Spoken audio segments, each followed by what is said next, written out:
So then,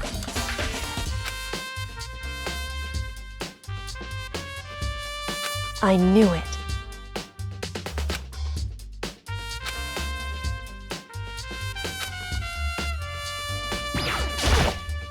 So,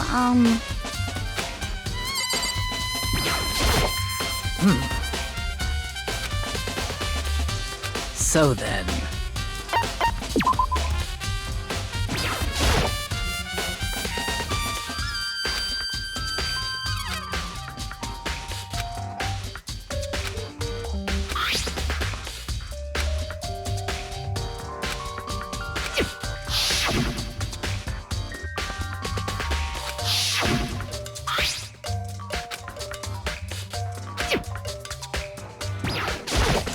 I see. Hey. Whew.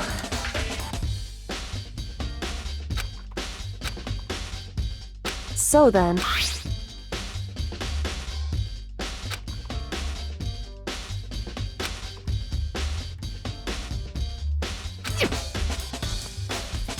That's right.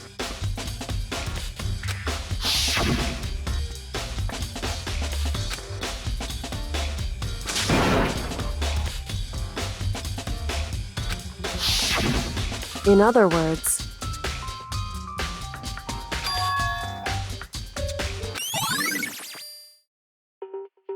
however,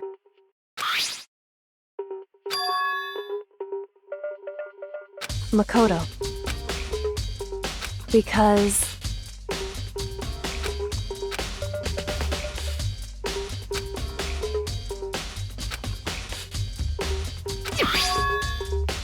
hey, is that right? So then,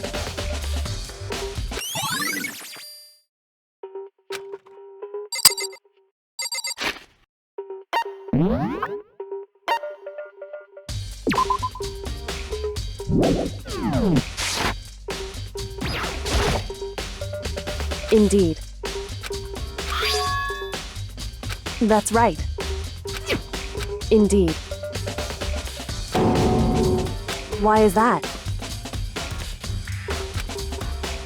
Hey.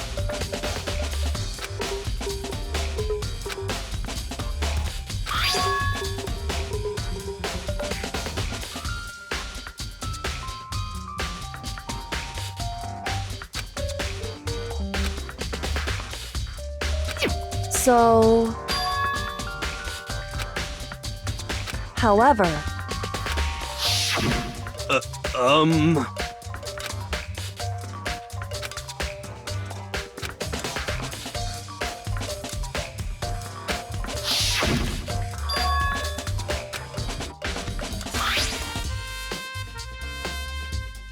Is that right?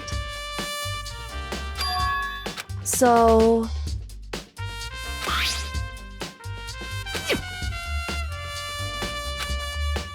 Hey. So then...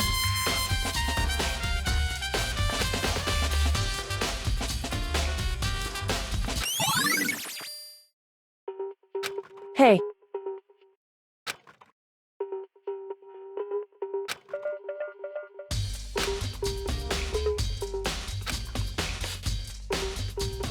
Is that right?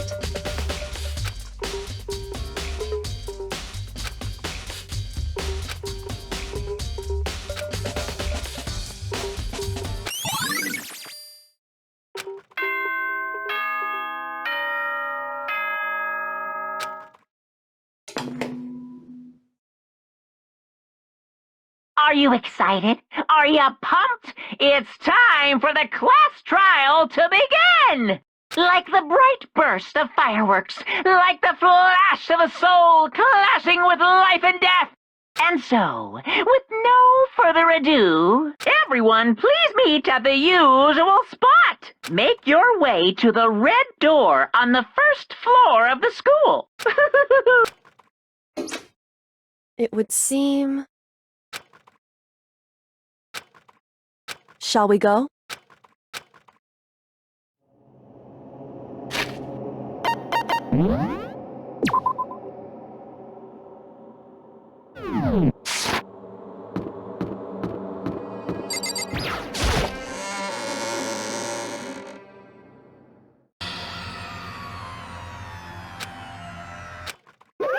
Monokuma appears!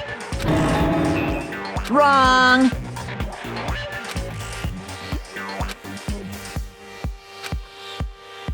Whew. Boy. Stop talking. Okay. Hey! Hey! Let's go. Please! What the heck? What the heck?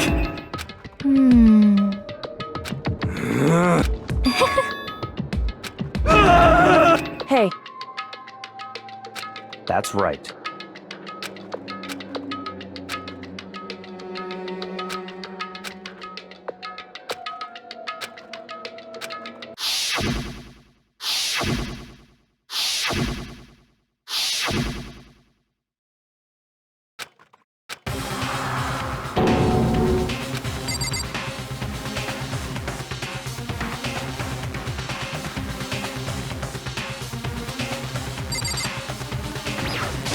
Damn.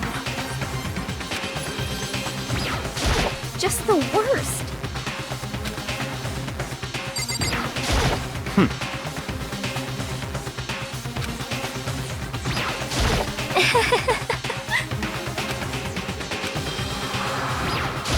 Hey.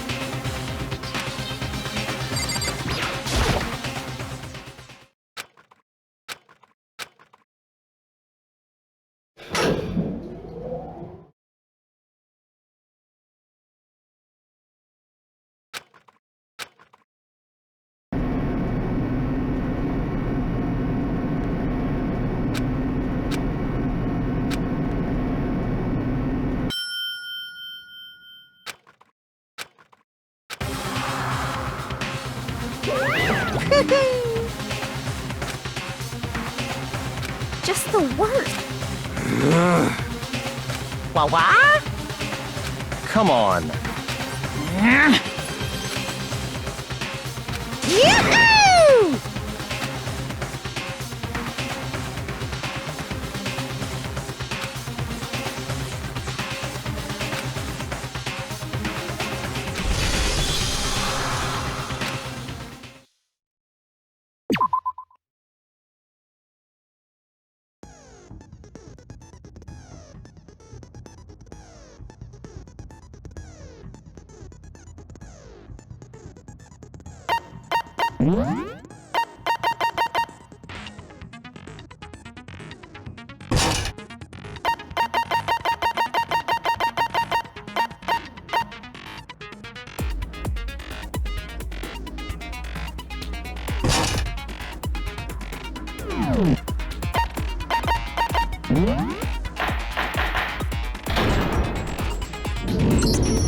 Let's begin with a basic explanation of the class trial. So, your votes will determine the results. If you can figure out who done it, then only they will receive punishment. But if you pick the wrong one, then I'll punish everyone besides the blackened, and the one that deceived everyone else will graduate.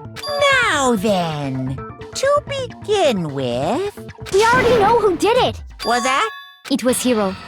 He does not have an alibi for when the murders took place, and we found him in that suit. Don't try and deny it. You killed them. I didn't! Someone knocked me out! I was asleep the whole time! I don't know anything about it! Shut your murdering mouth, murderer! Who are you calling a murderer? I am sorry to say, Hiro, but we do have evidence.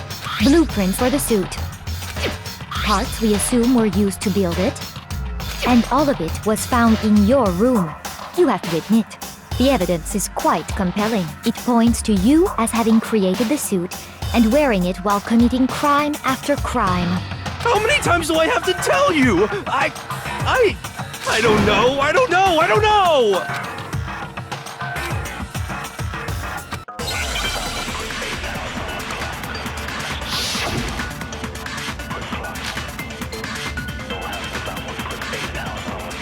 Everything we found in your room. The blueprints, the suit parts, they are all proof enough that you are the culprit. I don't know anything about that stuff! It's not true! It's a conspiracy! Hiro, why? Why did you kill them? No! Just hold on a second!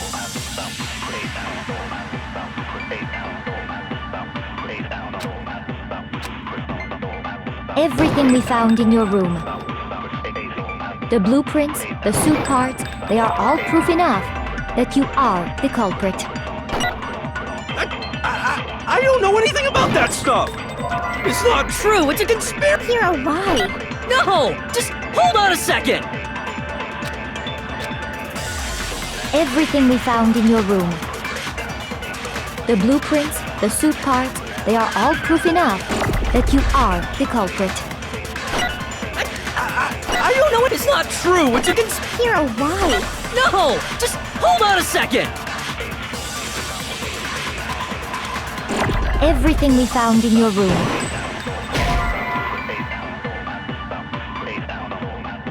Shoot! Everything we found in your room. The blueprints, the suit parts, they are all proof enough that you are the culprit. I don't know anything! It's not true! It's a conspiracy! Hiro, why? No! Just hold on a second!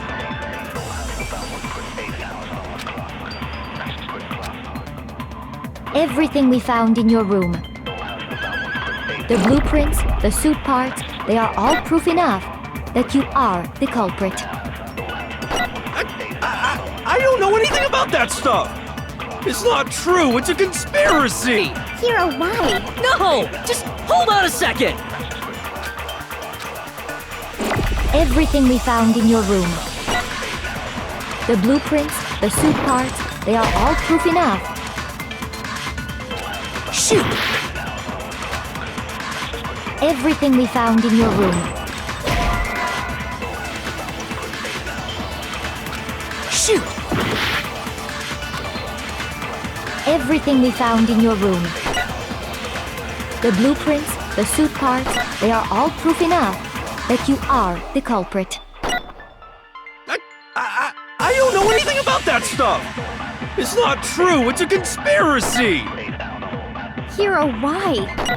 Why did you kill them? No! Just hold on a second!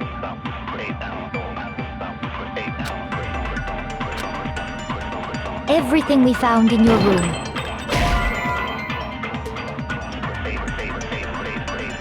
Shoot!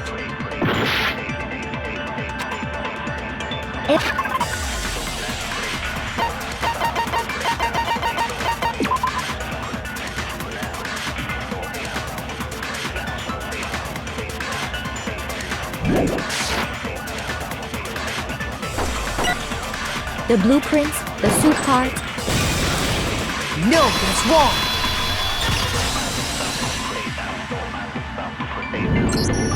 Are we sure Hiro really made those blueprints? What do you mean?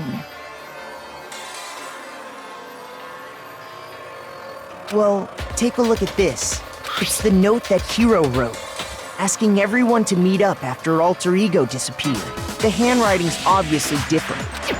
When you compare it to the blueprints, There's no way you could think the same person made both of them. Unless that person made it a point to disguise their handwriting. No, the differences are bigger than that, I think.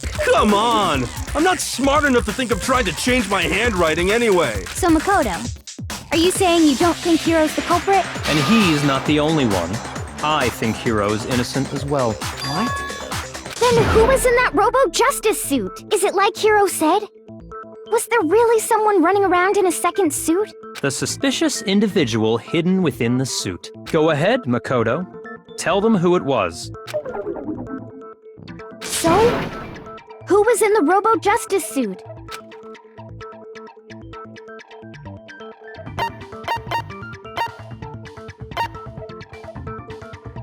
I got it! Other than Hiro, I can't think of anyone else it could have been. Obviously, he was the one in that particular suit, and we never found any kind of second suit. Then there can be no doubt. Hiro is the prime suspect. That doesn't make any sense! You just said Hiro didn't do it! It makes perfect sense.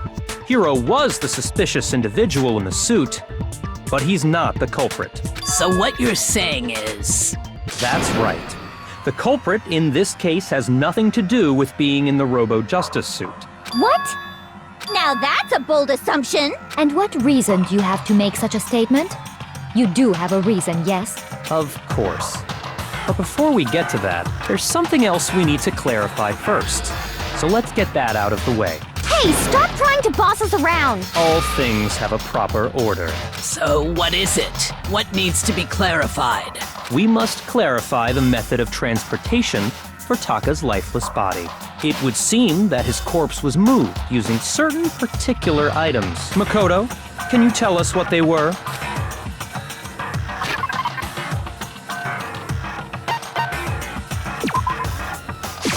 I got it!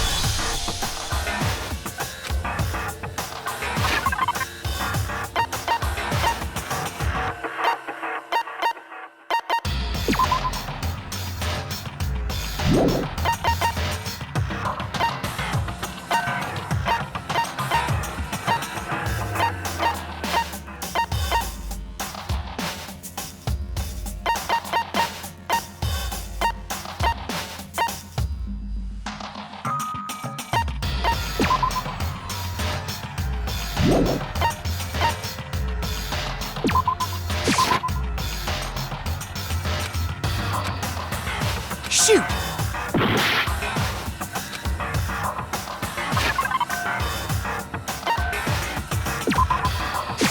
I got it! They were... So, Taka's body disappeared from the equipment room. And then we rediscovered it in the repository. And when we found it for the second time, it was wrapped in a blue tarp, right? It was the same tarp that up until then was stored in the equipment room. So the killer must have seen it there and decided to use it when they moved Taka's body. That way, they wouldn't leave any bloodstains while they were moving it. Okay, that explains the tarp. And the dolly? Same thing. I'm sure the dolly was in the equipment room when we first found Taka's body there. But when the body disappeared, so did the dolly. Later, when Taka's body reappeared in the repository, so did the dolly. In other words, you think they used the dolly to move the body. Am I right? But are you sure you are not mistaken? Huh? Are you absolutely positive the dolly was in the equipment room when we found Taka's body? That dolly was made specifically for moving large objects between the repository and the art room. It would be very strange indeed to discover it had made its way to the equipment room. Is it not possible that it was in the repository all along, and you simply didn't realize it? She's raised an objection. How do you respond? There is no shame in being wrong. Nobody expects much from you anyway. We have all accepted the fact that you rarely understand what is going on around you.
You have it wrong! I cannot agree! You are a fool. So pathetic. Lies will get you nowhere. Do your worst. Away with you! You miserable wretch! I cannot agree! You are a fool. Lies will get you nowhere. Do your worst, you miserable wretch! You have it wrong! I cannot agree. You are a fool. So pathetic. Lies will get you nowhere. Do your worst. Away with you. You miserable wretch. I cannot agree. You are a fool. Lies will get you nowhere. I cannot agree. This should prove it.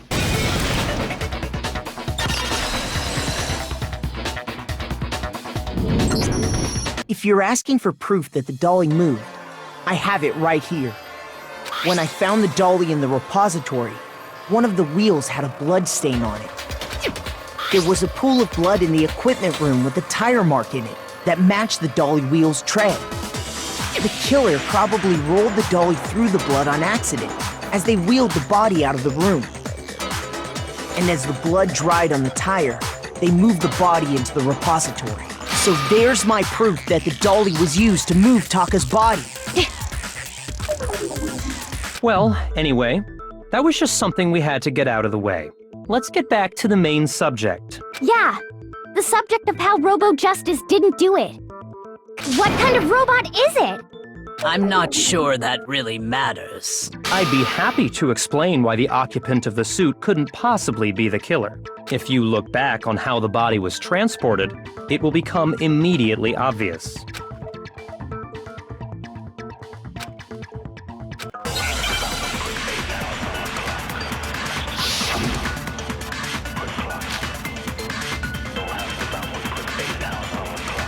As we know, Taka was killed in the equipment room.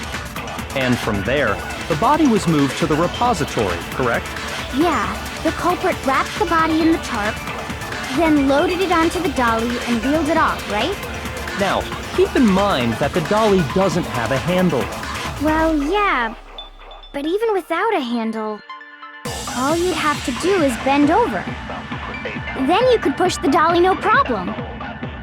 So the killer just crouched down and carted the body off to the If you accept everything we just said, then you must realize that whoever was in the suit couldn't possibly be the culprit. Sorry, I don't think I realize anything. As we know, Taka was killed, and from there... Yeah, the culprit then loaded it onto the dolly. Now, keep in mind that the dolly doesn't have a handle. Well, yeah, but even without a handle, all you'd have to do is bend over. No, that's wrong.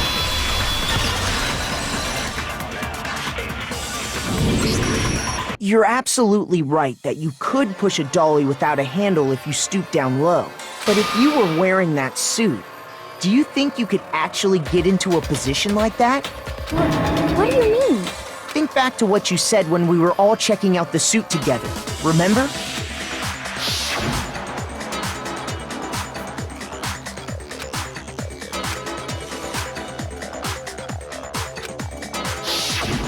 When you're in that suit, not only can you not see your feet, but you can't even bend at the waist. Am I right about that? Now that you mention it, yeah. It seems like it'd be awfully hard to push that dolly if you couldn't bend over. Well, what's to stop you from simply pushing the dolly with your feet? When you can't even see your feet? You really think someone could kick the dolly all that way? Yeah, it'd be totally impossible. Not that I can say for sure myself. On top of that, if you were wearing such a rigid, cumbersome suit, it's very unlikely you would have the dexterity to go about wrapping the body in a tarp. Well, I mean, isn't that just a matter of taking off the suit when you're ready to move the body?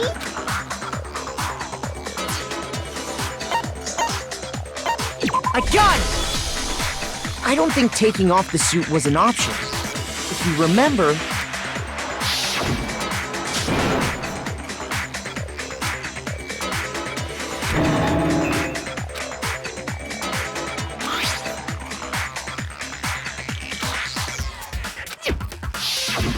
That's true. It seems impossible to put the suit on or take it off without help. Then, you really can't take it off by yourself? Hero wasn't just making it up? Of course I wasn't making it up. If he could have gotten it off by himself, I don't think he would have let us see him wearing it. Showing up in the suit was basically an invitation for everyone to suspect it. Yeah, that's right! So, it's really, really true that Robo-Justice couldn't have moved the dolly? To be clear, whoever did move the body, it couldn't have been Hero in the robot suit, correct? No, wait. Just a second, if you please. Have you forgotten about the picture that I took? You all got a good look at it, did you not? The image of Hifumi being dragged away by Robo-Justice? If whoever was in that suit is not the culprit, how do you explain that? Besides, do you remember what the now deceased Hifumi said?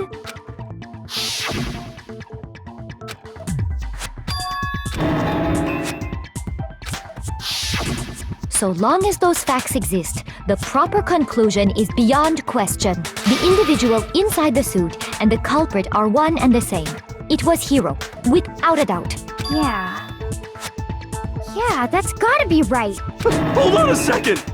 It's still far too early to reach that conclusion. Besides, there's no hurry to decide who did it. Before we rush to a verdict, shouldn't we explore every single possibility? Instead of seizing on one viewpoint, the truth is uncovered by analyzing things from every angle. Perhaps, but where do we go from here? Let's review this series of unfortunate events from the beginning. Maybe we'll uncover something new. What a pain in the ass! I don't disagree, but our lives are on the line. If this is what it takes, we have to do it. Plus, maybe we'll get to find out where the heck Kyoko was when everything went down. All right then, let's take another look back at what happened. I suppose we could start with this morning. 4 of us gathered together in the dining hall. Makoto, Hina, Kyoko, and myself. We waited there for quite a while, but nobody else showed up, so we went to look for everyone. That was around 8 a.m. And as soon as we split up, Kyoko went missing. Soon after that, Hina found Celeste in the rec room and quickly came to get Makoto and me. It seems I was unconscious for about an hour after I was attacked by my mystery assailant. I know it was an hour because I remember being attacked a little after 7. That was when we saw Celeste's picture and discovered that her assailant had been wearing a strange costume. As it turns out, it was Robo-Justice. It also soon became clear that this same Robo-Justice had abducted Hifumi. We were soon joined in our search by Byakuya and Toko, and then went on to find Hifumi in the library. He was injured, so we took him to the nurse's office and resumed our search for the suspect. But not long after leaving the nurse's office...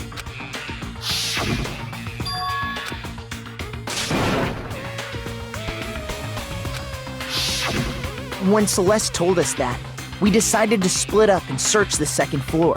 And soon after that, I saw someone moving around on the third floor, and I yelled out to everyone as soon as I did.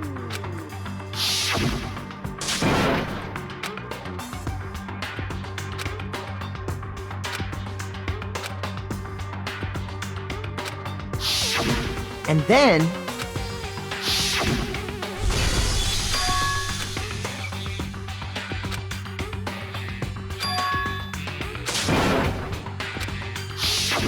At that point, we decided to divide up into two groups. Celeste, Hina, and I went back to the nurse's office, while Sakura, Byakuya, and Toko chased after the suspect.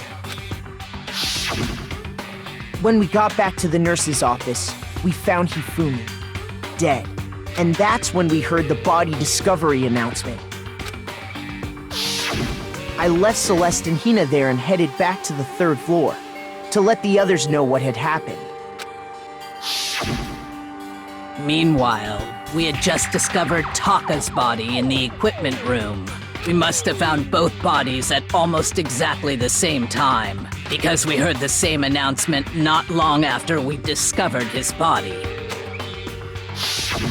And that's when I told you guys about Hifumi. Then the three of us headed for the nurse's office. But right after we left the physics lab, we ran into Celeste, who'd arrived after us. And she told us something very surprising.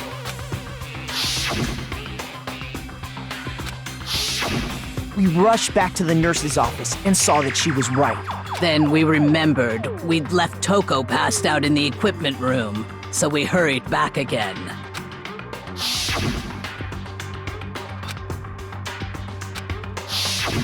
But when we got there, we discovered that now Taka's body had also gone missing. Next thing we knew, we were searching the school for two missing dead bodies. And after some time... Celeste informed us that she'd found the bodies, and we all headed to the repository, which is where we rediscovered the corpses. I think that about covers it. I see.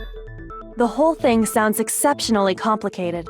It certainly seems to me that these are not a simple series of connected events. Okay, well, if that's true, then what? Rather than a single series of events, I think we have to consider each murder a separate situation. And from there, we can uncover the contradictions surrounding all of them. Now then, let's get started, beginning with what happened to Taka.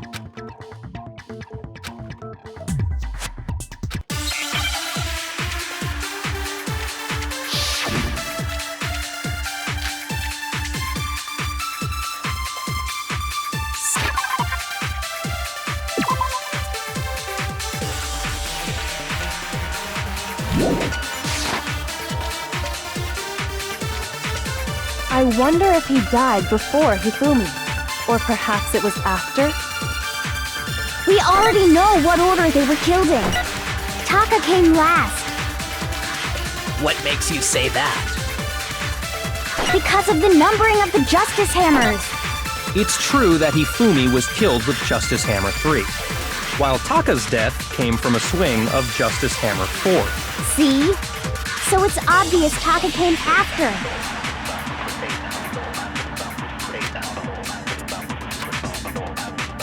So, regarding Taka's death, I wonder if he died before Hifumi, or perhaps it was after? We already know what order they were killed in. Taka came last. What makes you say that? Because of the numbering of the Justice Hammers. It's true that Hifumi was killed with Justice Hammer 3, while Taka's death came from a swing of Justice Hammer 4. See? So it's obvious Taka came after. So, regarding I wonder if he died or perhaps it was after? We already know what order they were killed in. Taka came last. What makes you say that? Because of the numbering of the Justice Hammers. It's true that Hifumi was killed with Justice Hammer 3, while Taka's death came from a swing of Justice Hammer 4. See? So it's obvious Taka came after. So, regarding Taka's death, I wonder if he died, or perhaps it was after? We already know what order they were killed in. Taka came last. What makes you say that? Because of the numbering of the Justice Hammers.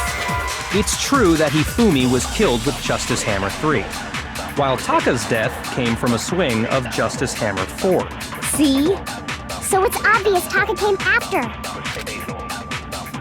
So, regarding Taka's, I wonder if he died before Hifumi, or perhaps it was after? We already know what order they were killed in. Taka came last. What makes you say that? Because of the numbering of the Justice Hammers. It's true that Hifumi was killed with Justice Hammer 3, While Taka's death, See? So it's obvious Taka came... So, regarding, I wonder if he died, or perhaps it was after? We already know what order they were killed in. No, that's wrong.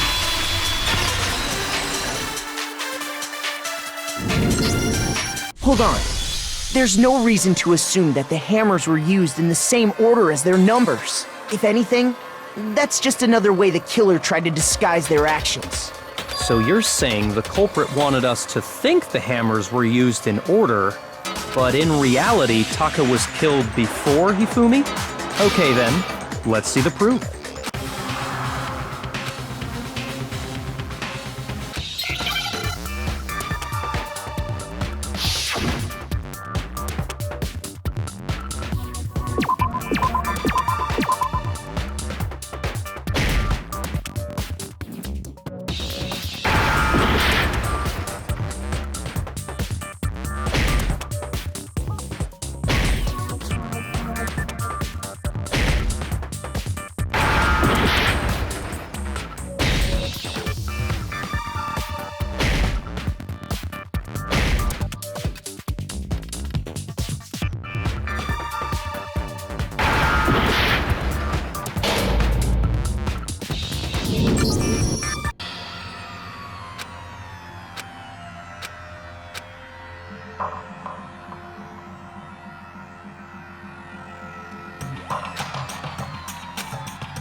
I refuse to give up yet!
Now I understand! I've got it! Taka's wristwatch! See? Look! It broke with the hands pointing just past 6 o'clock. It must have gotten broken when he was attacked by the killer.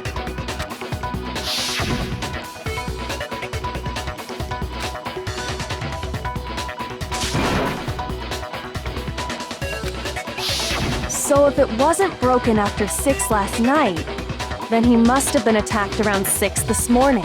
And that would be his official time of death. But if that's true, then he was killed well before Hifumi. And before Celeste was attacked this morning, which happened around 7. That's right. Taka was killed before any of the other incidents took place. That simple fact slipped past all of us. We made the wrong assumption about the order of events, all because of those justice hammers. That's exactly why the culprit wrote the numbers on each hammer and had them increase in size. That way, when we saw how they were used in each incident, we'd easily make that wrong assumption. Now, if Taka was killed around 6, then everyone's alibis for his murder go out the window. Because when he was killed, we hadn't met up in the dining hall yet.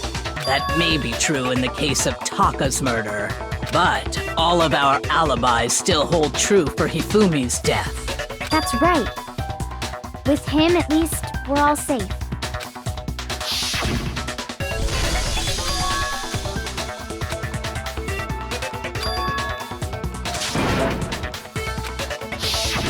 When we heard Hifumi screaming, we were all together. Except for Hiro and Kyoko. Then we all ran down to the nurse's office, and that's where we found his body. That's totally true. We're all in the clear. Oh, I know! They must have recorded him screaming on a tape or something, then played it later on! If that's true, where's the tape? I don't know. Don't just go making stuff up. Anyway, we all have rock-solid alibis for when we heard Hifumi scream. Since all of us were there together, clearly none of us could have killed him. And it does not stop there. There was also the moment when we discovered his body had disappeared. When his body vanished from the nurse's office, Hina and I were in the bathroom together, while everyone else was in the equipment room, correct? And then there's the disappearance of Taka's body from the equipment room.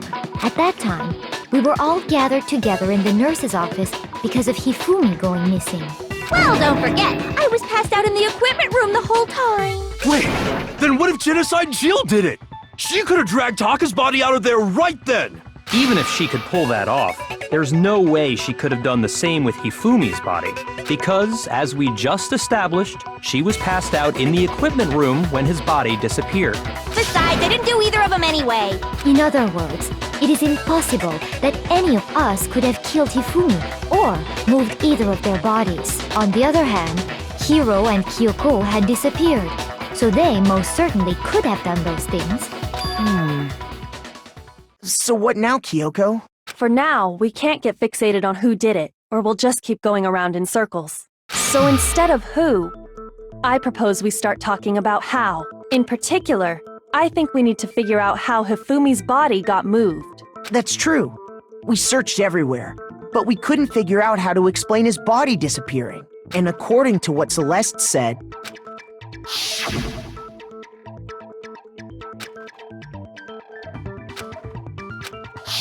his body apparently disappeared in the 1 minute her and Hina took their eyes off of it. But to carry that much weight from the first floor up to the 3rd in that short amount of time? Oh man, yeah! There's no way! It'd be impossible! Well, what if I told you there was a way to make the impossible possible? What? How? If the dead body were to move itself. The dead body moved on its own? No! Not another... ghost! I don't think it has anything to do with the occult. I think what she's implying is we thought Hifumi was dead, but perhaps in reality he was still alive. He was alive? Are you saying Hifumi wasn't carried out of the nurse's office, but simply walked out on his own? But I mean, we found his body. He was dead. Perhaps he was simply playing dead. That it isn't possible.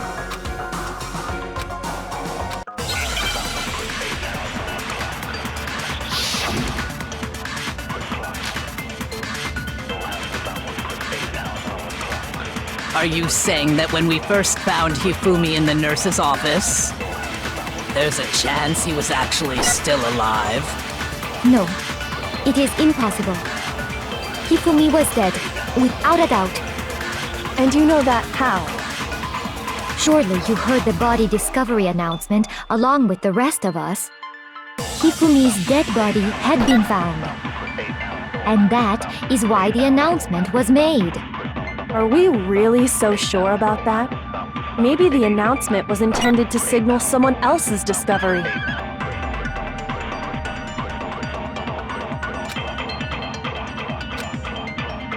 Are you saying that when we first found him, there's a chance he was actually still alive? No. It is Hifumi was dead, and you know that. Surely You heard the body discovery. Hifumi's dead body had been found. And that is why the announcement was made. Are we really so sure? Maybe the announcement was intended to signal someone else's discovery.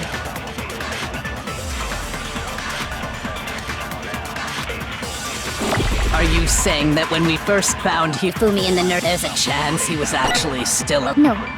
It is Hifumi was dead, And you know that how? surely you heard the body Hifumi's dead body had been found.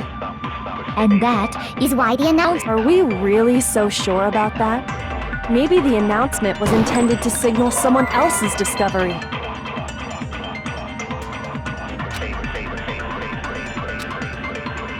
Are you saying that when we first there's a chance he... No. Hifumi was dead, and you know that. Surely you heard the body Hifumi's dead, and that is. Are we really? Maybe the announcement was intended to signal someone else's discovery. Are you saying that when we first there's a chance he... No. It is impossible. Hifumi was dead, without a doubt. And you know that how? Surely you heard the body discovery announcement along with the rest of us. Hifumi's dead body had been found. No, that's wrong!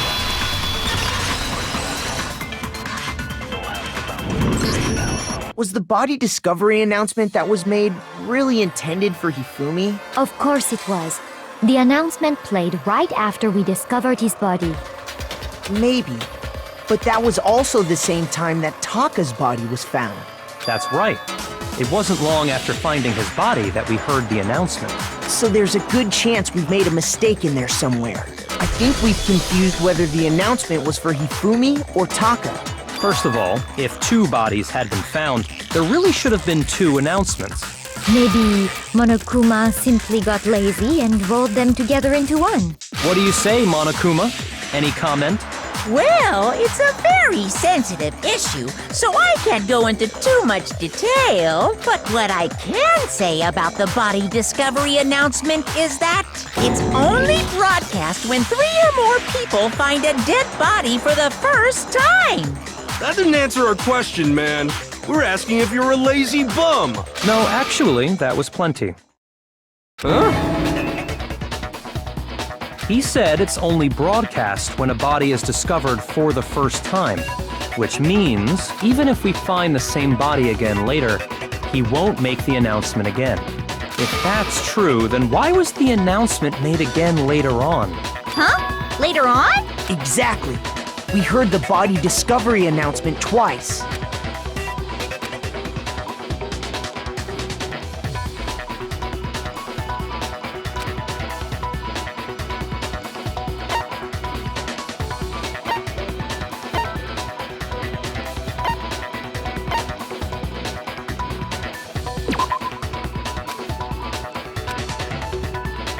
Shoot!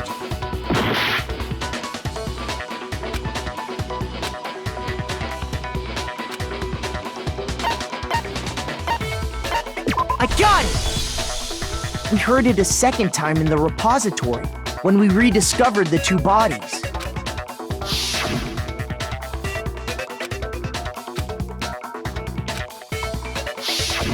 It didn't seem weird at the time, but it contradicts what Monokuma just told us, doesn't it? Exactly. If we were actually rediscovering both bodies, the announcement shouldn't have played. And in reality, when the 2 dead bodies were rediscovered, one of them was actually being discovered for the first time. So, when we found Hifumi the first time in the nurse's office, he wasn't actually dead yet. Meaning he wasn't actually found dead until we came upon him in the repository. And that's just part of it. There's one other thing that leads me to believe he was still alive in the nurse's office. Oh, I know! Because he was super good at playing dead! Bada bing, bada boom! That is the worst logic I have ever heard. But honestly, I do not think there's anything that can prove he was still alive. Okay then, let's take another look at the events surrounding the discovery of his body. Then it should become clear whether he was really alive or not. This whole thing is pointless.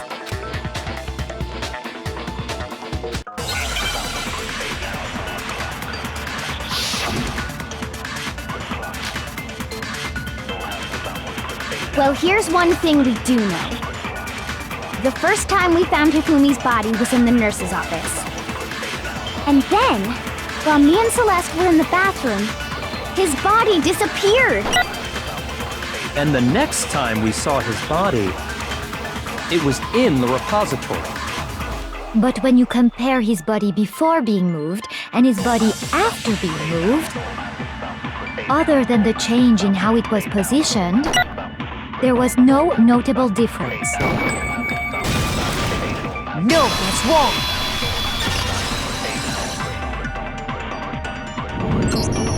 In fact, there was one clear difference between Hifumi in the nurse's office and the repository. His glasses. That fact alone proves that he was only playing dead in the beginning. Perhaps you'd like to fill the rest of us in? When we found Hifumi in the nurse's office, his glasses were covered with blood. But when we found him again later in the repository, they were spotless. And I found the item he used to wipe them clean in the nurse's office trash can.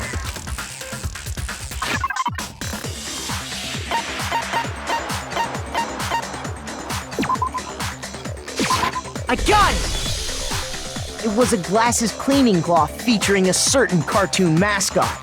One look at the bloodstain on the cloth should make things clear. This piece of cloth was used to wipe Hifumi's glasses clean. And the mascot on the cloth is the same one that's on the digital camera, right? And whose digital camera was it? Hifumi's, of course. The character was Princess Piggles from Demon Angel Pretty Pudgy Princess, I think. I highly doubt anyone but Hifumi would have brought something like this to school. I see your point. And the only people here who wear glasses are... I wouldn't be caught dead using a tacky piece of garbage like that. A few tissues is all I need to keep my glasses clean. Then there's no question. It belonged to Hifumi. So what you're saying is... what exactly? What I'm saying is, the blood on his glasses was wiped away using his own glasses cleaning cloth. Even if that is true, it does not mean he wiped the blood off himself. But who would benefit from a clean pair of glasses other than the glasses owner? That's a good point. And it must have been him, right? So let's assume that Hifumi was still alive in the nurse's office. He pretends to be dead. Then when he's alone, he wipes his glasses clean so he can see. Then he stands up and walks out on his own 2 feet. And with that, the impossible task of moving his copious corpse becomes possible, wouldn't you say? But then, if he was just pretending to be dead, what was with all that blood? Was it paint or something?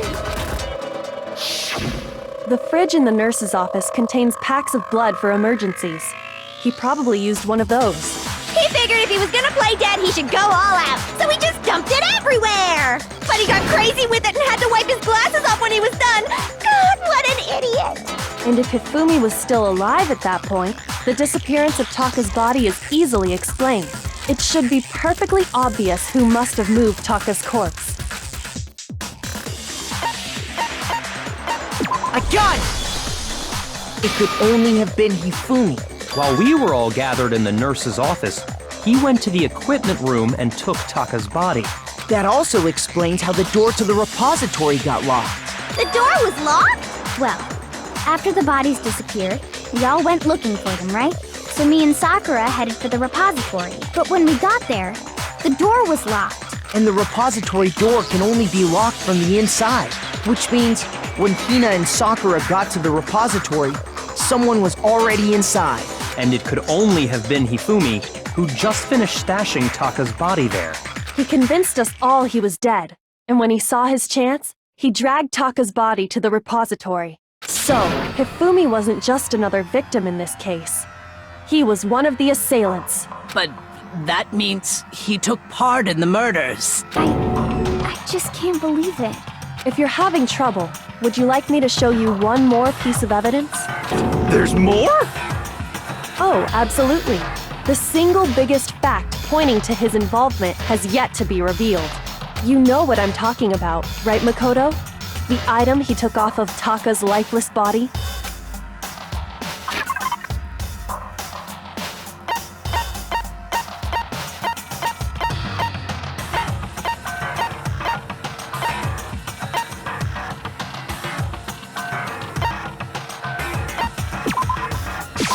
I got it!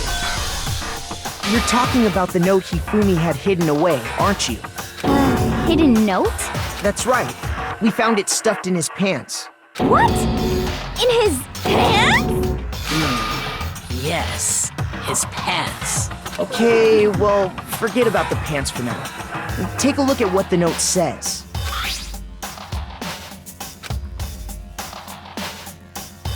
Ah!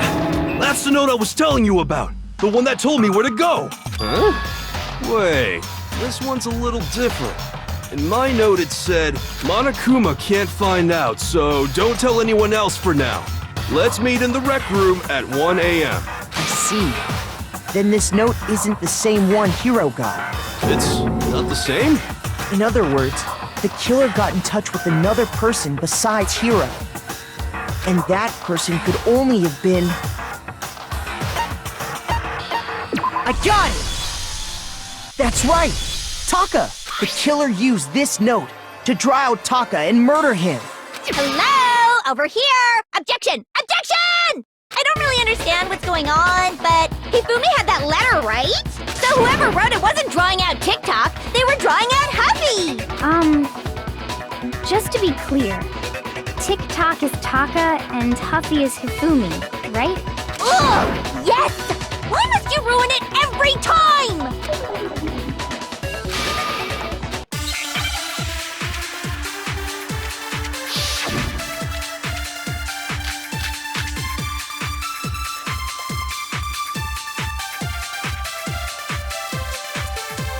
Huffy had the note, right? Then the person it was intended for must have been Huffy! But remember what the note said. What time did it say to meet? 6 a.m., I believe. The time doesn't matter! The note has nothing to do with TikTok!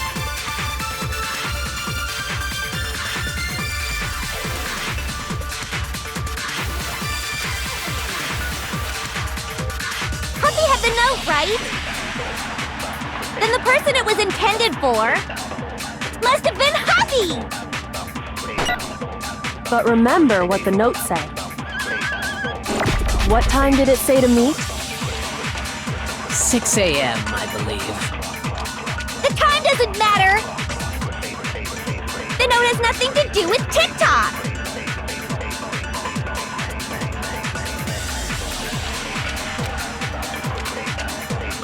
Huffy had the note, right? Then the person it was intended for must have been Huffy! But remember what the note... What time did it say to meet? 6 a.m., I believe. The time doesn't matter! The note has nothing to do with TikTok! Shoot! Huffy had the note, right? Then the person it was must have been Huffy! But remember what the note said. What time did it say to meet? 6 a.m. The time doesn't matter! The note has nothing to do with TikTok! No, that's wrong!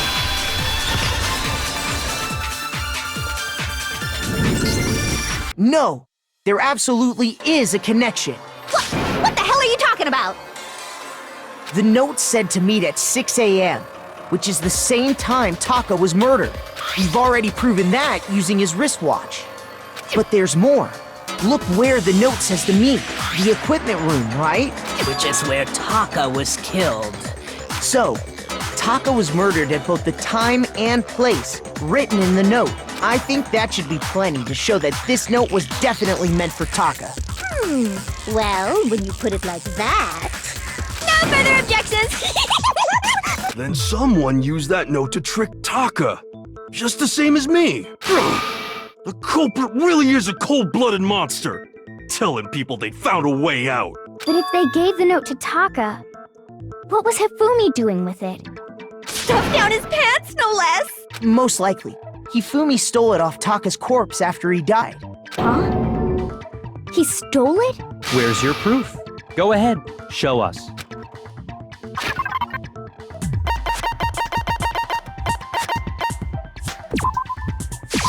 I got it! When I searched Taka's body, I saw that his lifeless hand was gripping a small scrap of paper. If I'm right about this, the sheet of paper this piece came from is... I knew it! It fits perfectly with the note we found hidden on Hifumi. Then Taka's scrap and Hifumi's note. Yup, they're from the same piece of paper.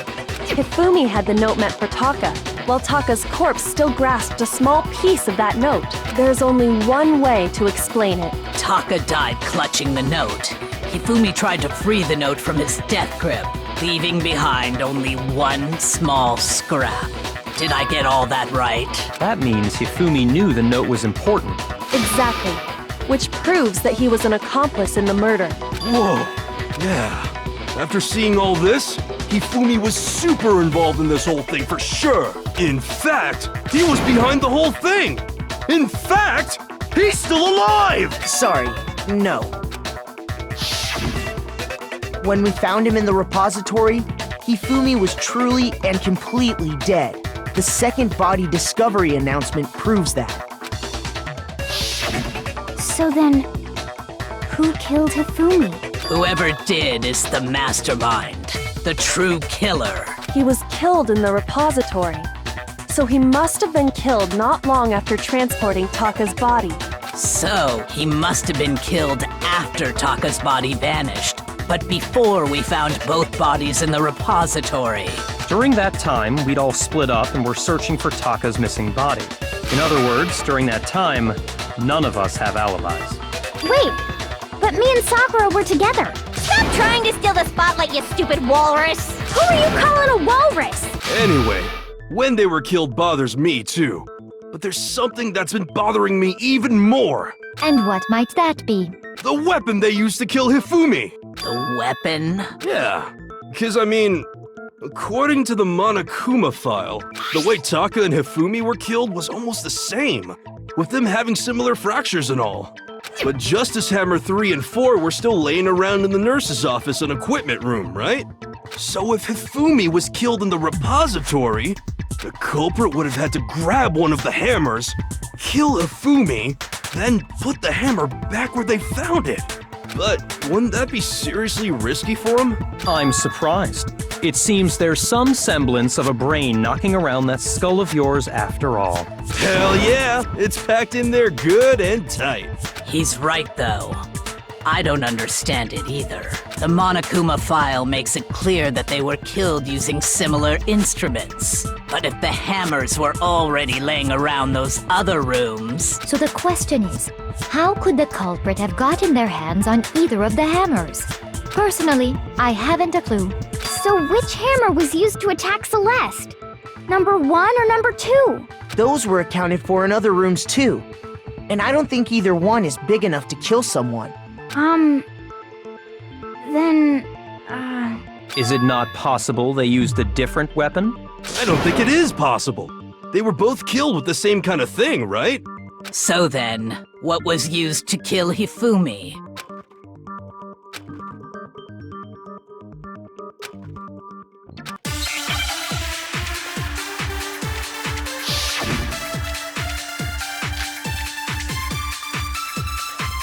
What was used to kill Hifumi?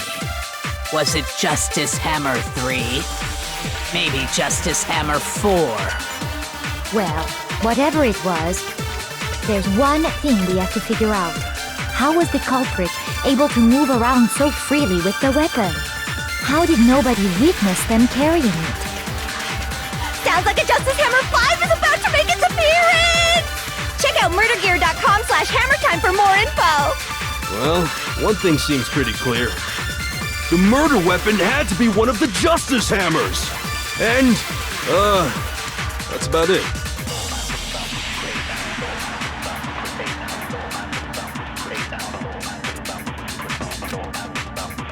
What was used to kill Hifumi? Was it maybe justice? Well, there's one. How was the culprit? How did nobody... Sounds like a Justice Hammer 5! Check out murdergear.com/hammer... Well, one thing seems pretty... The murder weapon had to be one of the... No, that's wrong!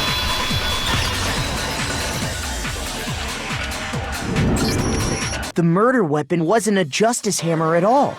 No, it was something completely different. But, seriously? A different weapon? Specifically, a hammer from the repository. The killer could have easily used that to kill Hifumi. Now, all the hammers in the repository were covered in flecks of grit and debris. But for some reason, one of them had been scrubbed clean. Huh? And the reason it had been scrubbed clean was most likely because it was used to commit murder. If the hammer got covered in Hifumi's blood, of course they'd have to clean it off.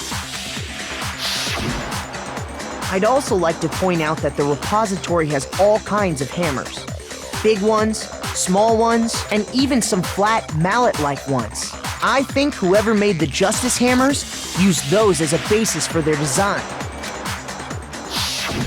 If that's true, that would explain the Monokuma file's note about the wounds being similar. So Hifumi moved Taka's body to the repository, where someone then used the hammer to kill him. And whoever did that is the true killer. The one Hifumi was working with. And the one who betrayed him. Hold on a moment. I still think it's strange to assume someone was working together with him. The way the graduation rule works, there is no benefit to helping someone else carry out a murder. So the idea that anyone would work together like that is simply ludicrous. We talked about this, did we not?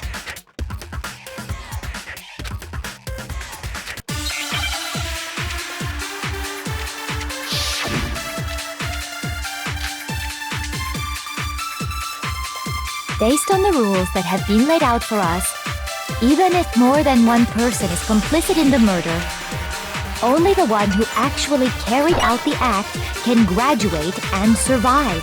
Assuming the rule holds true, it is simply impossible that two people work together on this. That is how the rule was explained to us. But that only really applies if there's one murder, right? In this case, however, there were two murders.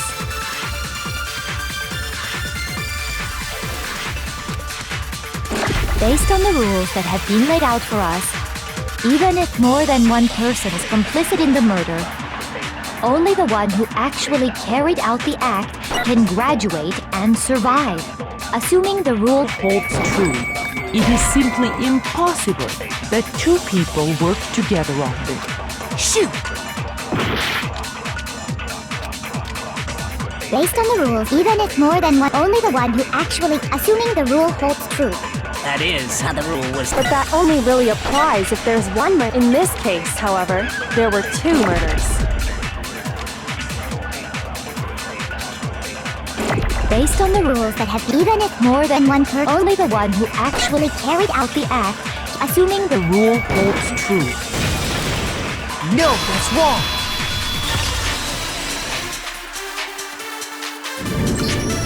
Since there were two murders, it's at least plausible that more than one person was involved. What do you mean?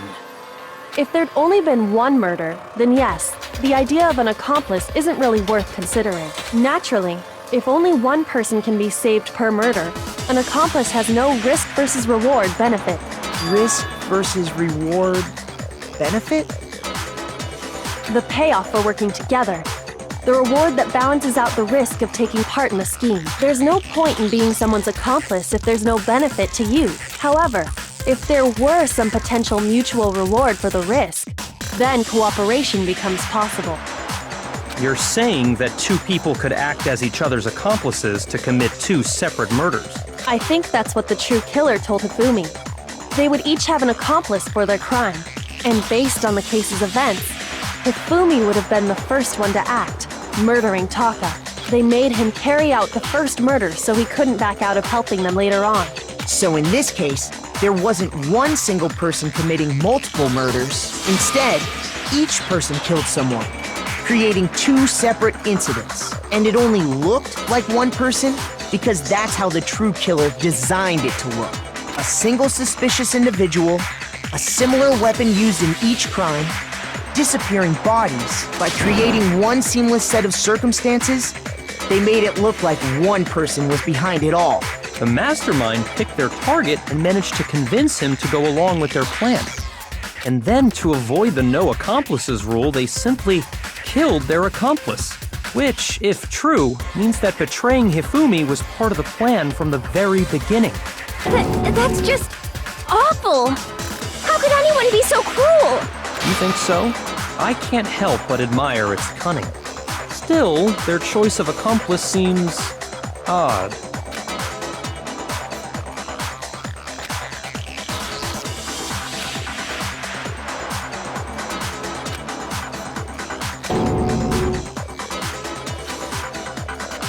I understand how an accomplice could be involved, but then who was the one pulling Hifumi's strings? That's problem numero uno right now!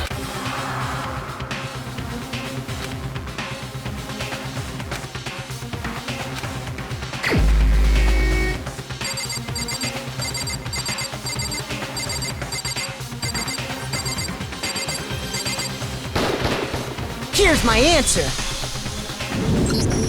It was Celeste. Ah, so I'm the suspicious individual now, am I? I really do hate this kind of joke. A joke? I wonder.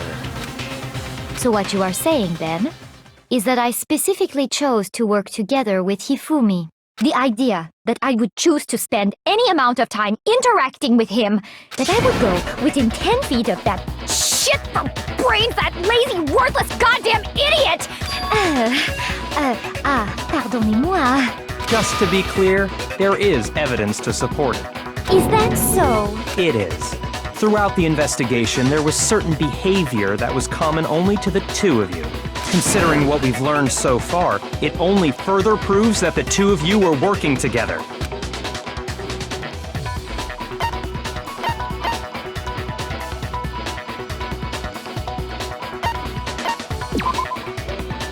Shoot!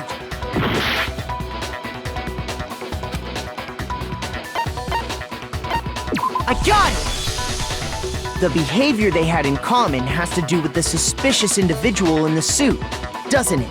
The only ones who ever actually saw Robo-Justice firsthand were Celeste and Hifumi. Shush! The adults are talking now. Sorry. As he said, only Celeste and Hifumi ever laid eyes on the costumed individual. If we accept that Hifumi was one of the culprits, we can't help but suspect what Celeste has said as well. Are you saying everything they told us was a lie? After taking Hifumi to the nurse's office, we all began our search for this individual, correct? And not too long after that, do you remember what Celeste said?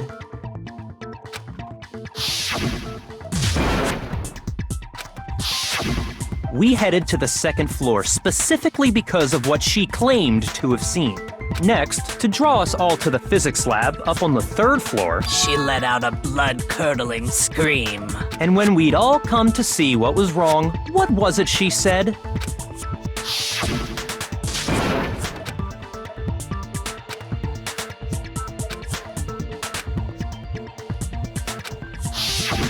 Once she'd done her job of getting us all up to the physics lab, it was time for her partner to get to work.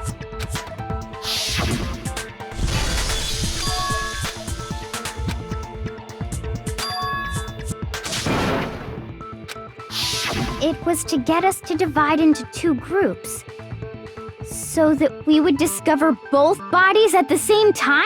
In fact, Celeste was precisely the one who proposed that we split up.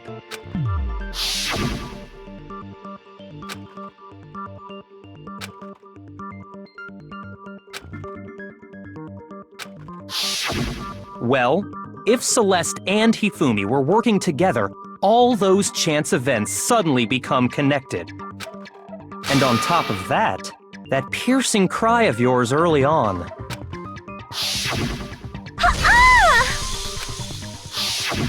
That was to signal Hifumi, wasn't it? It was your way of telling him, we're on the 3rd floor, everything's going according to plan. Why else would you let out a scream that could have carried across the sea? I just realized another strange thing. When we found Hifumi in the nurse's office, who we now know was only pretending to be dead,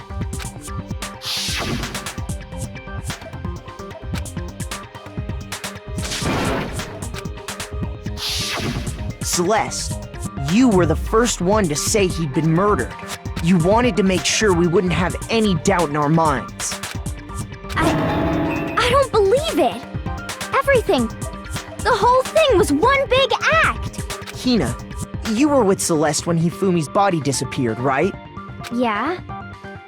I was feeling kinda sick, so Celeste took me to the bathroom. Wait! Then that was... She wasn't worried about you. She just saw a chance to help Hifumi sneak out of the nurse's office. Each piece isn't much by itself, but start putting them together and the picture gets very ugly indeed. Wouldn't you agree, Celeste? I have no idea what you mean. Don't bother trying to deny it. You made one fatal mistake. Oh, did I? I didn't even catch it myself when you first said it, but looking back, I can say that one little slip-up was your undoing. What are you talking about? I'm talking about what you said after Hifumi's body disappeared and we returned to the nurse's office.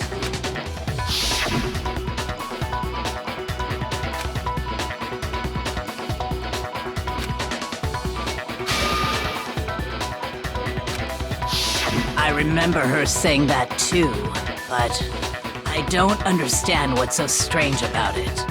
Then pay attention. Sakura, Toko, and I were first to discover Taka's body in the equipment room. Then Makoto showed up and told us Hifumi had been killed. So Sakura and I left with Makoto. Once we were in the hall, we ran into Celeste, and the 4 of us headed to the nurse's office. Now, the entire time we were together, none of us said anything about Taka being dead. Think about it. Celeste's comment doesn't make sense. It was completely out of place. Yeah, I see what you're talking about. Although I don't really get what it means. You hear that, Celeste? Everyone's having some trouble understanding. Could you repeat what you said? If you're really not the culprit, you shouldn't have any problem repeating it, right?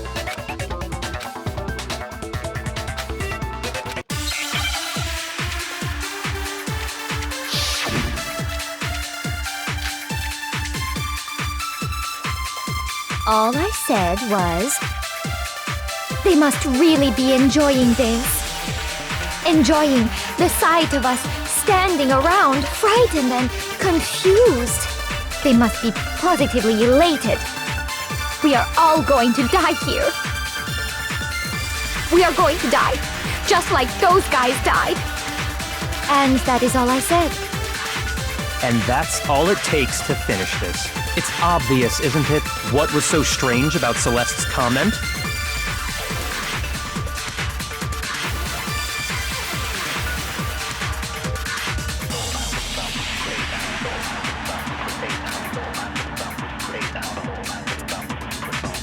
All I said was, they must really be enjoying this. Enjoying the sight of us standing around, frightened and confused. They must be positively elated. We are all going to die here. We are going to die, Just like those guys died. Shoot! All I said, they must really enjoying the sight of us. They must be. We are going to die. just like. And that is all I said. And that's all it takes to finish this. What was so strange about Celeste's comment?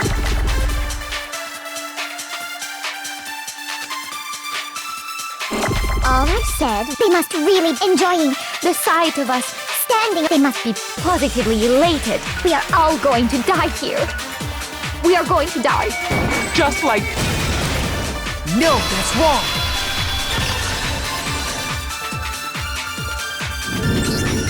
That's right.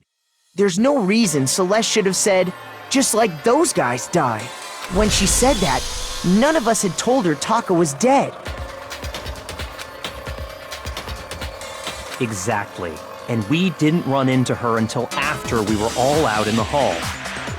So there was never any chance for her to have seen his body in the equipment room for herself. So how did you know, Celeste? How did you know more than one person had been killed? And how did you know they were both guys? Because Kyoko had also disappeared, right? So she could have been dead too. You all have such vivid imaginations. You know that? Imaginations? You claim that I was lying when I told you about the suspicious person I saw. Then what about the picture I took? How do you explain this picture of the costumed villain dragging Hifumi away? It has to be some kind of setup, right? So let's put the suit on. And then she used the camera's timer to set up the picture. Have you so quickly forgotten? You are the only one who could have possibly fit into that suit. Plus, I happen to know that this particular camera does not have a timer. In other words, it is an unassailable fact that this is a picture of Hifumi being dragged away. If everything I told you was a lie. Simple. Are we sure that's really a picture of the suspect dragging Hifumi away? What could you possibly mean by that? Surely there are other explanations than the one you've offered up. No, there is no other explanation.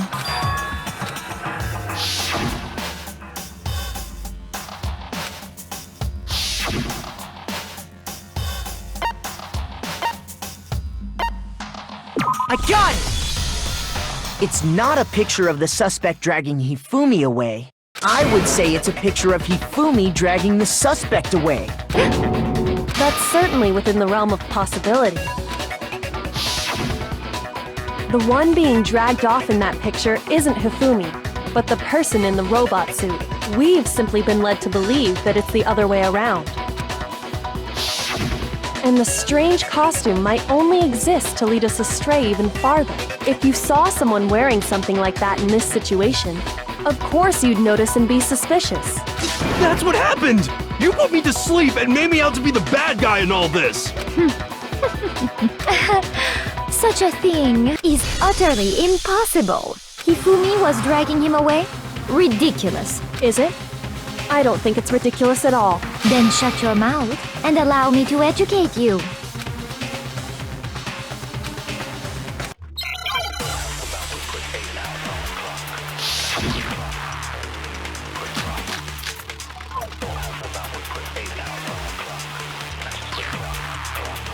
You dressed me up in that suit after I passed out! Then you just draped me across Hifumi and had him carry my weight! You tried to make me look like the bad guy! Like I said, ridiculous. As you can see in the picture, the suspect is standing perfectly upright. If the person inside the suit was unconscious, there's no way they could stand up straight like that. Then the fortune-telling idiot is the culprit after all! No way!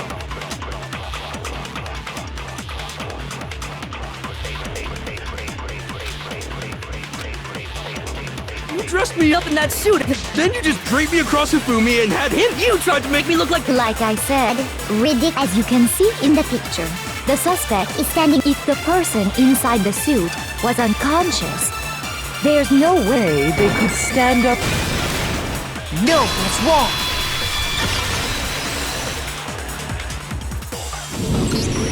No. Even if the person inside the suit were unconscious, they could still stand up like that, because that Robo-Justice suit had a certain characteristic.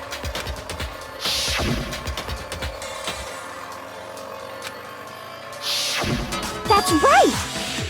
They totally made a mistake when they made it, so it couldn't bend at the waist. I'm not so sure that was a mistake. I think the suit was designed from the beginning to be used the way it was.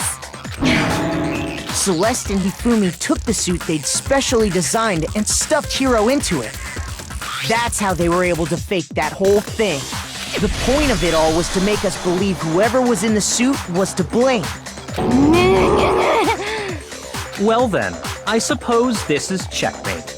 Checkmate?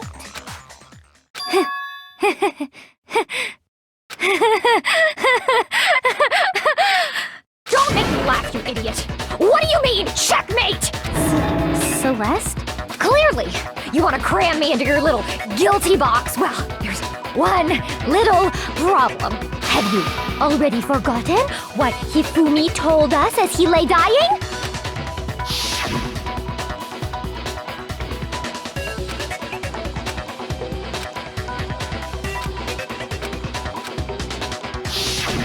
When we asked him who had attacked him, his answer was quite clear, was it not? He said, and I quote, Yasuhiro. In other words, Yasuhiro Hagakure! Right! But my name isn't really Yasuhiro! It's actually Taro! Your confusing statements don't make any sense. You're only making things more complicated. He did say Yasuhiro, but are we sure he was really pointing the finger at Hiro? What the hell are you talking about? I'll burn you alive! Kyoko, what do you mean by that? Think back to how Hifumi used to talk to us. How did he refer to each of us? Shoot! Think back to how did he refer to each of us? I got it! That's right! Our last names! He called us all by our last names! Exactly.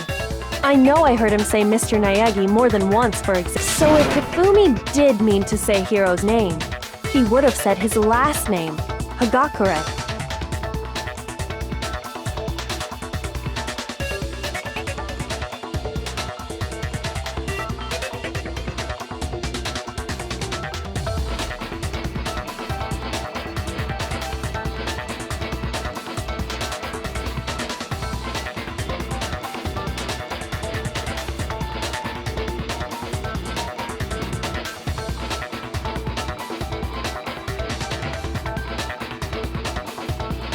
I'm sure it was just incidental.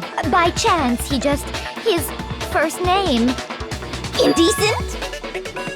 Don't talk. Random chance. Now isn't that a convenient explanation? No, there's no reason to think he would have said the name any different than normal.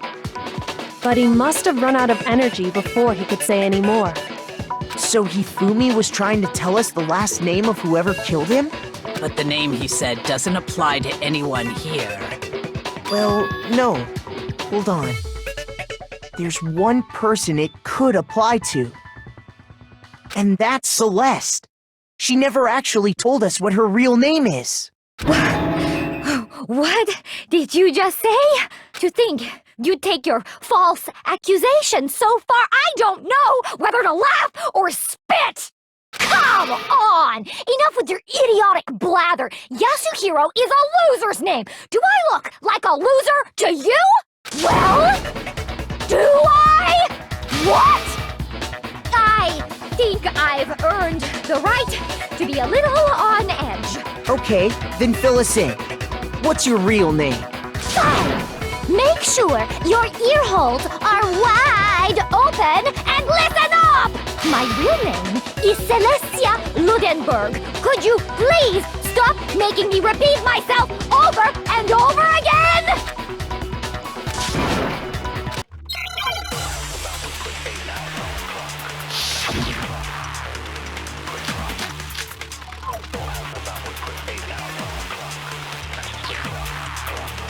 Hifumi was trying to tell us something. He wanted us to know the killer's last name, Yasuhiro. If there's one person here who might have that last name, It would have to be you, Celeste. You haven't told anyone what your real name is. how many times do I have to tell you? My name is... Celeste Celestia Ludenberg, god damn it! How long do you plan to go on pretending? I'm not pretending. It's the truth. And since you have no way to Contradict me. That's the only truth there is! Moron!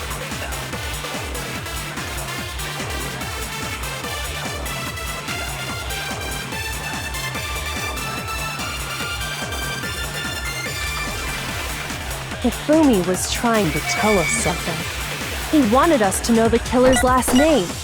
Yasuhiro. Shoot! Hifumi was trying to tell us something. He wanted us to know the killer's last name. If there's one person here who might... It would have to be you, Celeste. How many times do I have to buy? Name is... Celestia Ludenberg, god! How long do you plan to go on pretending? I'm not pretending. It's the truth. And since you have no way To contradict me.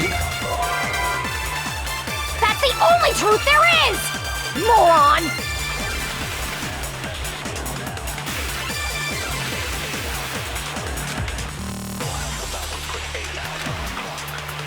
Hifumi was trying to tell us something. He wanted us to know the killer's last name. Yasuhiro. If there's one person here who might have that last name... It would have to be you, Celeste. How many times?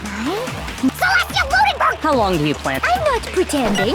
It's and since you have no way to... That's the only truth there is! Moron!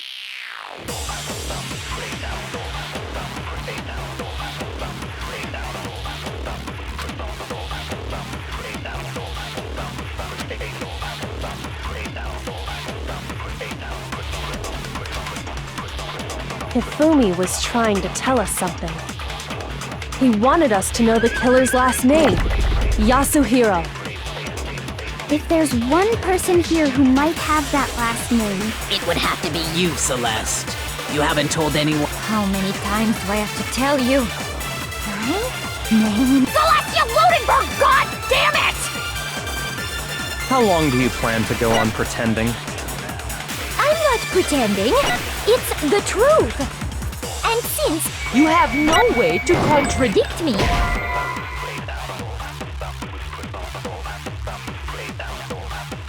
Shoot! Hifumi was trying to tell us something. He wanted us to know the killer's last name. Yasuhiro. If there's one person here who might have that last name... It would have to be you, Celeste. How many times? Celestia Ludenberg! How long do you plan? I'm not pretending. And since you have no way to contradict me, That's the only truth there is! Moron! Hifumi was trying to tell us something. He wanted us to know the killer's last name. Yasuhiro.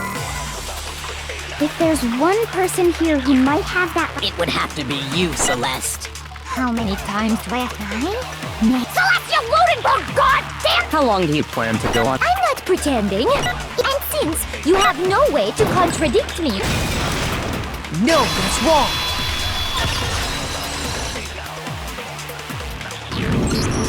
That's it! The handbook!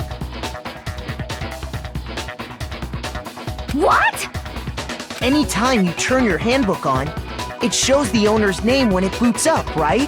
Monokuma told us all about it before.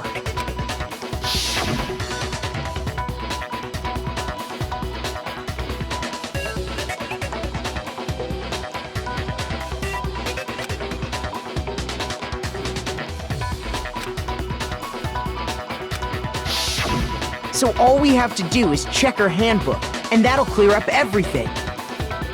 That's how we can find out Celeste's real name. That's an invasion of privacy. I refuse to cooperate. Celeste, can you please just tell us what really happened? Please, just tell us. Even when I'm put in check, it's just my nature not to give up. Because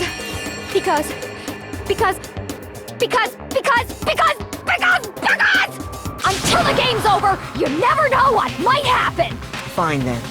Let me settle it. Let me go over the case again, from the beginning, and shed light on all your crimes.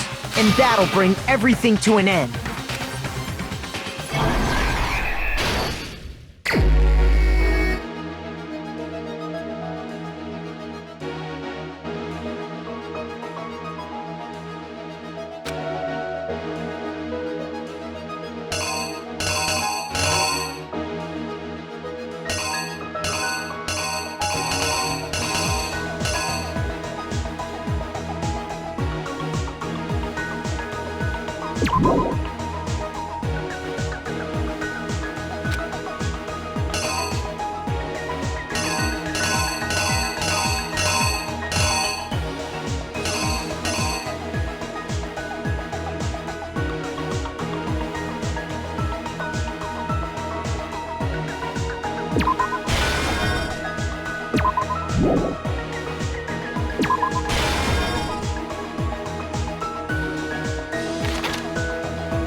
The killer is you! Before anything, the killer persuaded someone to help carry out the murder. And that person was... Hifumi. With an accomplice, the killer was able to execute a number of otherwise impossible schemes.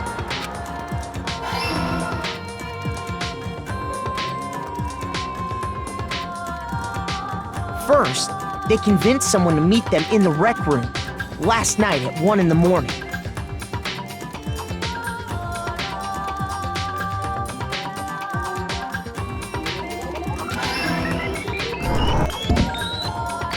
That someone they met with was Hiro. The murderous duo intended to pass Hiro off as the prime suspect. So when they met up with him, they drugged him, knocked him out, and stuffed him into the Robo-Justice suit.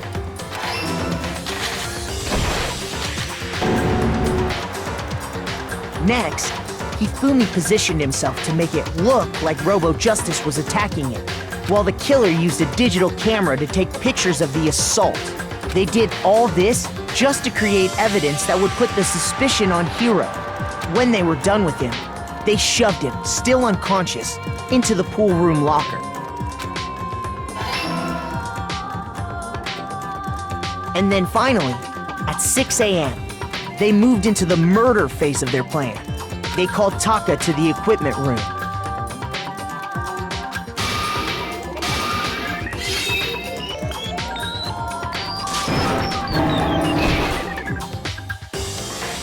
And that's where Hifumi killed him, making it the scene of the first murder. The murder weapon was Justice Hammer 4, which was left there in the equipment room. The reason Hammer number 4 was used was to create confusion about the order of the crimes. So, next they falsified 2 more assault incidents. For these attacks, the killers pretended to be the victims, to solidify Robo-Justice as the suspect. The first fake incident was the attack in the rec room. There, the killers wanted us to see Justice Hammer 1 and the Robo-Justice pictures they'd taken. They wanted to make sure we bought the surprise attack story. The second fake incident was the attack in the library. This time, they planted Justice Hammer 2 and an injured Hifumi to sell us that story. With these 2 incidents, the killers were able to create a certain preconception in our minds that the suspect was increasing the size of the hammers and attacking people in order as they did. We fell right into their trap and started looking for the suspect based on that. But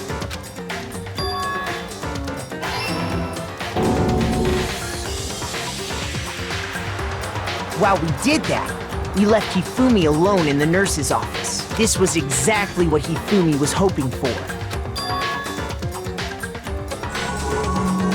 He took a blood packet from the refrigerator and Justice Hammer 3 and turned the room into a crime scene in which he himself had apparently been brutally murdered. He let out a scream to draw us back, and when we returned, that's what we found. Meanwhile, the other group that had been out searching found Taka's body at the same time. So when we heard the body discovery announcement, we naturally assumed it was for Hifumi. We left the nurse's office, and Hifumi once again took advantage of the situation. He simply got up and made his escape. When we learned his body had disappeared, we all rushed back to the nurse's office, and once again, Hifumi had the chance he was waiting for. This time, he snuck into the equipment room.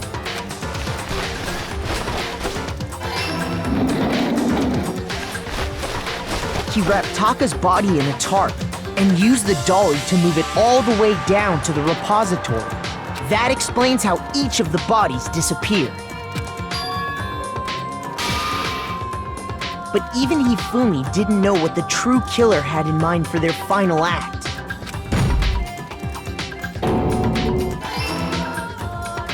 Their plan all along was to kill Hifumi and get rid of the one person who could betray them. And they did it using an ordinary, everyday hammer from the repository. That should cover everything that happened in this case. And the villain behind it all is...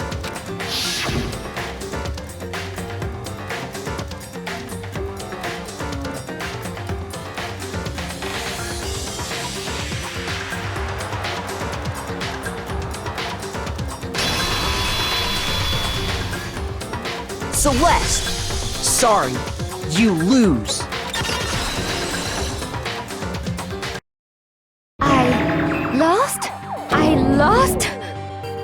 When was the last time I was forced to utter such words?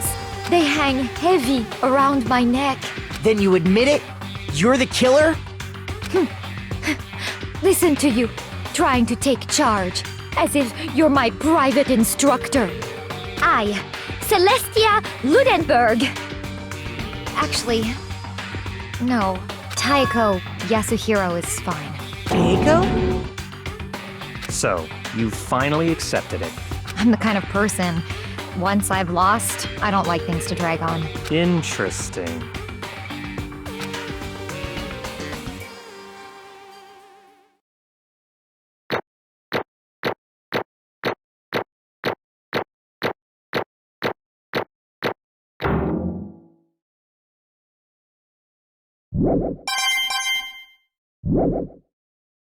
Okay, Monokuma.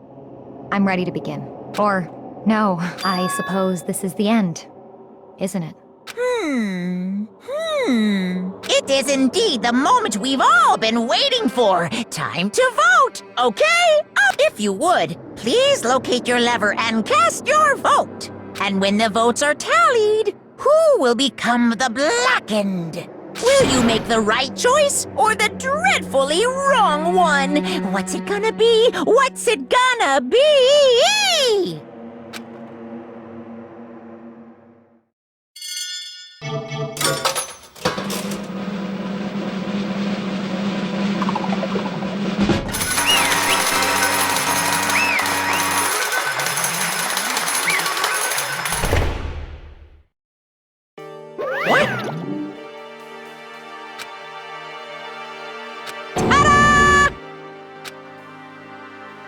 Honestly, I knew it.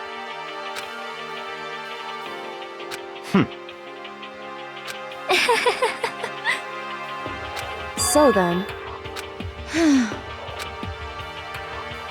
indeed.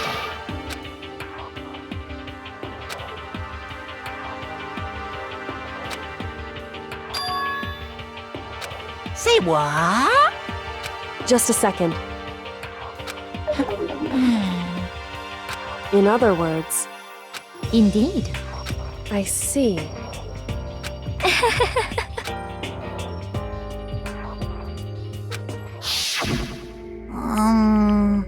Actually, What? are you okay with this? Yeah! So then,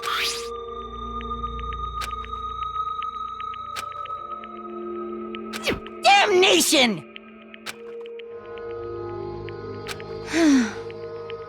Say what? as for me, as for me, What? Damnation! Say what?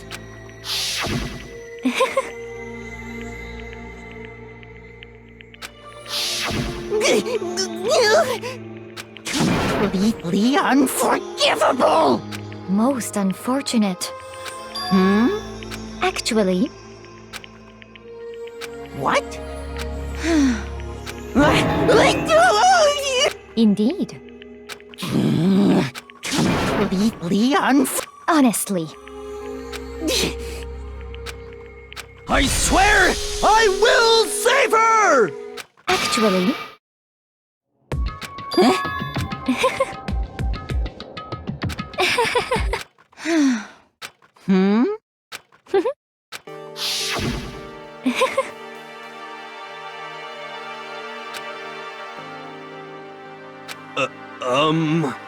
I see.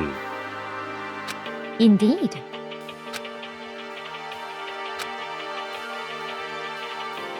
But Let's see.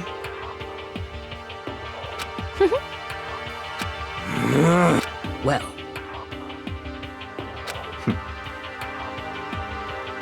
Are you okay?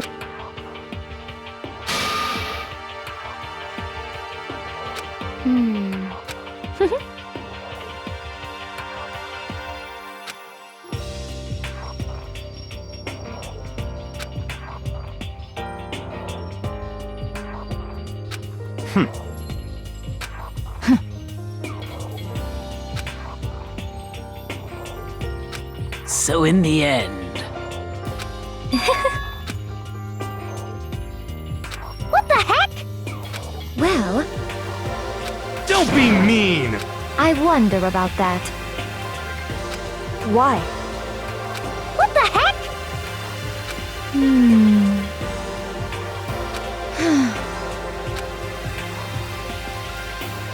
But... You little bitch! Hey! You little bitch! This is fine. Honestly. As for me, isn't it wonderful?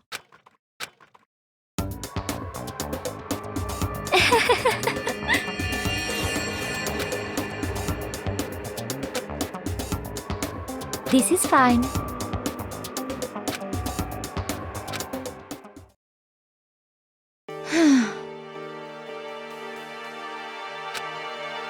There is nothing to be done. Just the worst. Oh! Do you understand? What is this?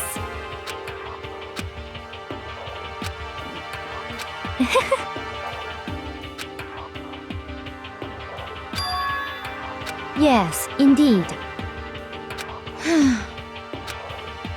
Isn't it wonderful? Hey...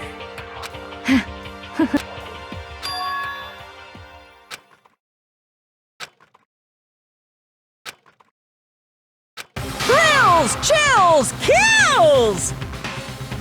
Now then, I've prepared a very special punishment! Let's give it everything we've got! It's punishment time! I guess I'll let Kyoko hold on to this. What? Will it really give you the hope you're looking for? I can't say I ever saw it that way. Which is why... Actually, it's not important. Well then, take care, everyone. Perhaps we'll meet again. In another life.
What are you gonna do?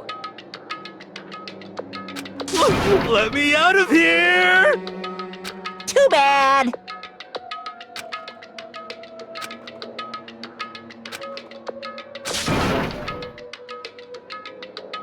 How strange.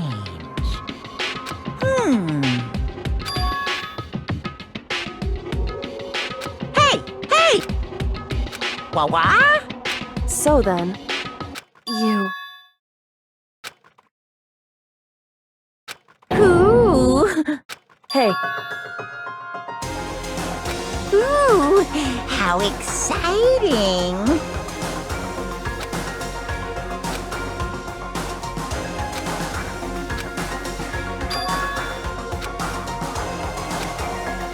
Hello. Well?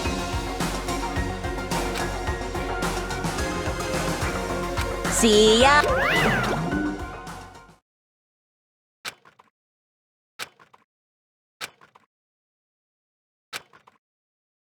so.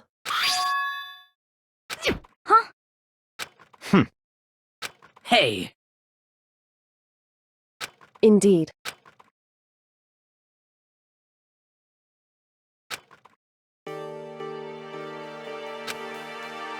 Hey, What? so. Come on.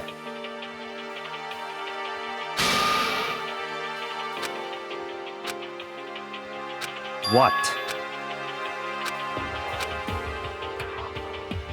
Goodbye. well then. Yo!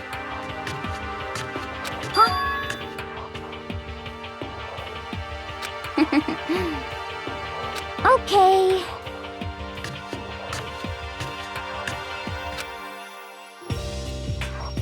Shall we go? So then. You really came.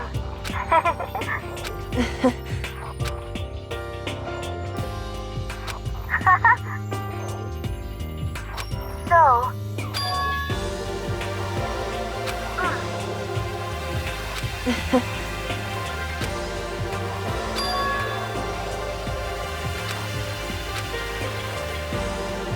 You. However. What?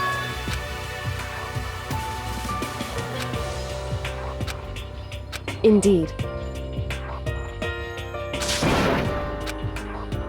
What?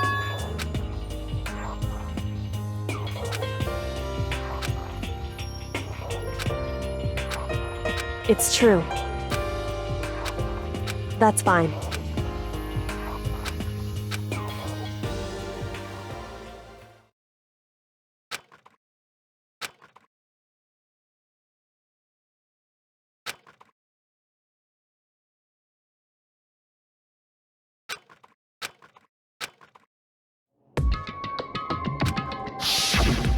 Correct.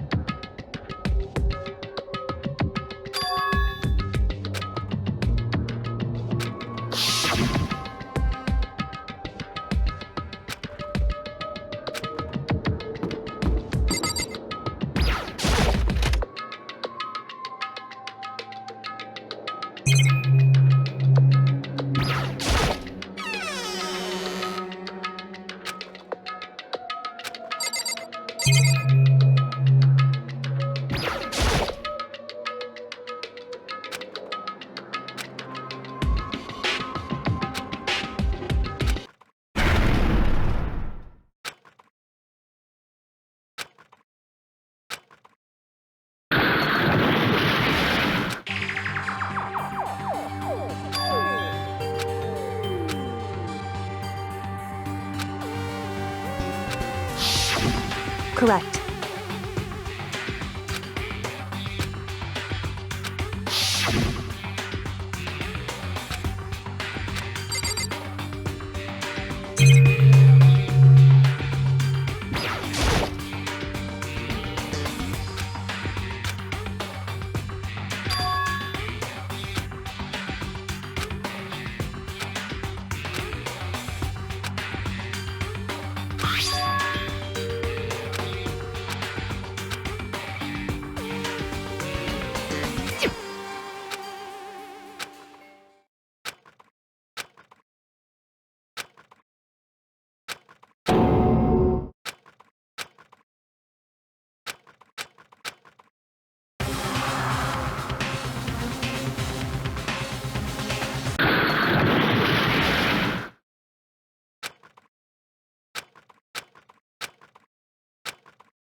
Why, you...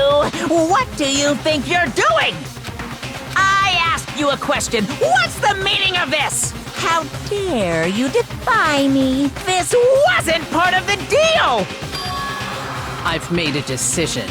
I will no longer retreat, no longer compromise, no longer regret.